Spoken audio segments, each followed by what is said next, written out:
नमस्कार दोस्तों, राधे राधे। मैं कमल किशोर भोजक चैनल में आप सभी का हार्दिक अभिनंदन करता हूं। आप लोगों का बहुत बहुत स्वागत करता हूं। दोस्तों, कई बार हमारे सामने ऐसी समस्याएं होती हैं जिनको हम लोग मेरे से शेयर करते हैं कि श्रीमान जी, हम अपने खेत या अपनी जमीन के अंदर कुआं या बोरिंग करवाना चाह रहे हैं। क्या हम कैसे जानें कि हमारी भूखंड या हमारी जमीन के अंदर जल है या नहीं?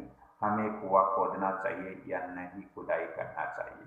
दोस्तों, ऐसे बहुत सारे समस्याएं होती हैं जो हर व्यक्ति इसको जानना चाहता है।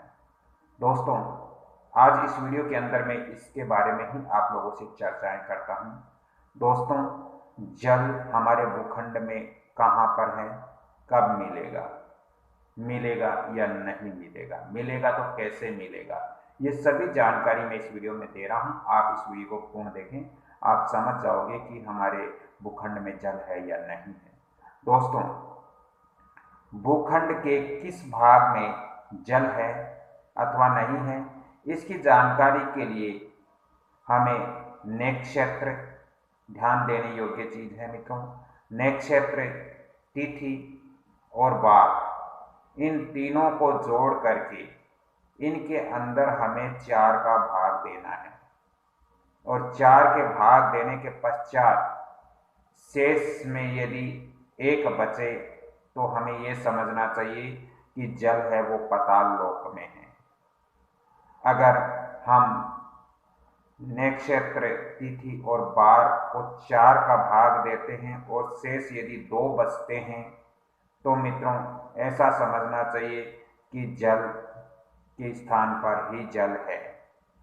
यदि हम नक्षत्र, वार, तिथि को जोड़कर 4 का भाग देते हैं और यदि शेष 3 या 0 बचे तो ये समझना हमें बहुत चाहिए कि भूखंड में जल है।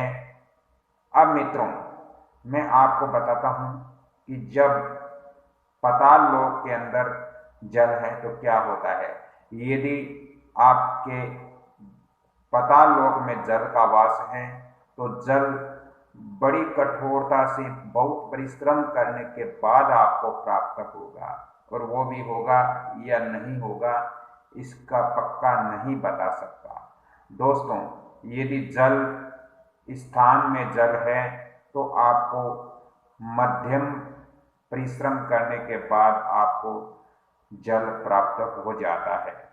यदि मित्रों भूमि में जल है तो ये आपको बड़ी आसानी से प्राप्त हो जाता है। थोड़ी सी परिश्रम करने पर ही आपको जल तुरंत प्राप्त हो जाएगा, तुरंत आपको मिल जाएगा। तो सबसे पहले ये चीज आपको निकालनी है कि हमारे भूखंड के अंदर जल है या नहीं है। हमें कितने कुआं इत्यादि खोदने में, जल प्राप्त करने में कितना समय हमें लगेगा, कितनी परिश्रम हमें करनी पड़ेगी, ये अंदाजा आप इस योग से निकाल सकते हो। एक बार सुनिए, ये जो योग है इसमें नक्षत्र, तिथि और वार, इन तीनों को हम जोड़ लेते हैं। जोड़ करके उसमें 4 का भाग देते हैं। 4 का भाग देने के पश्चात यदि हमारे शेष में एक बचता है तो समझना चाहिए जल पाताल लोक में है, और जब जल पाताल लोक में है तो वो हमें आसानी से प्राप्त नहीं होगा।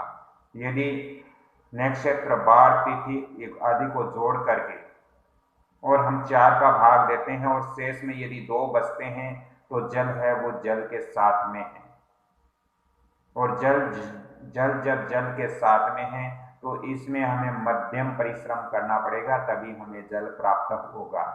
दोस्तों, यदि नक्षत्र, वार, तिथि को जोड़ते हैं, 4 का भाग लगाते हैं, शेष में यदि 0 या 3 बचता है तो हमें समझना चाहिए कि ये जल है वो मतलब भूमिगत है, तो वो जल आपको बड़ी आसानी से प्राप्त हो जाएगा और आपको कम परिश्रम के अंदर ही आपको जल मिल जाएगा।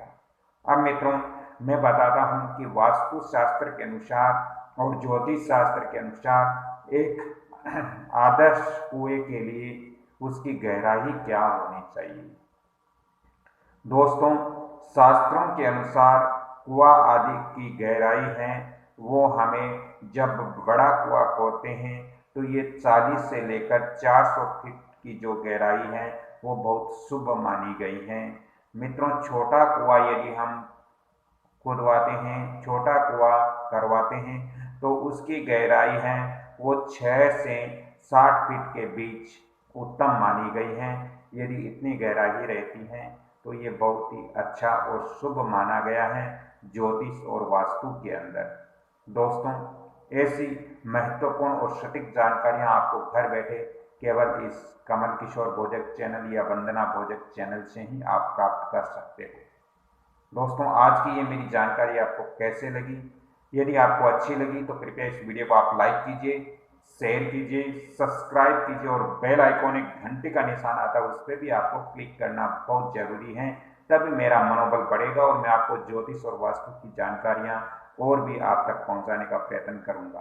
दोस्तों, यदि आपको भी अपने जमीन, मकान, दुकान, फैक्ट्री इत्यादि का वास्तु व्हाट्सएप विजिट करवाना हो या शुभ मुहूर्त निकलवाना हो तो कृपया आपको अलग से चार्ज पे करना पड़ेगा। आप घर बैठे ही बड़ी आसानी से निकलवा सकते हो। इसके लिए आप फोन नंबर भी नोट कर सकते हो 7901718402।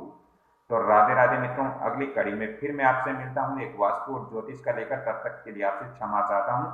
आप इस वीडियो को लाइक, शेयर, सब्सक्राइब जरूर करें, आपसे विनम्र प्रार्थना है।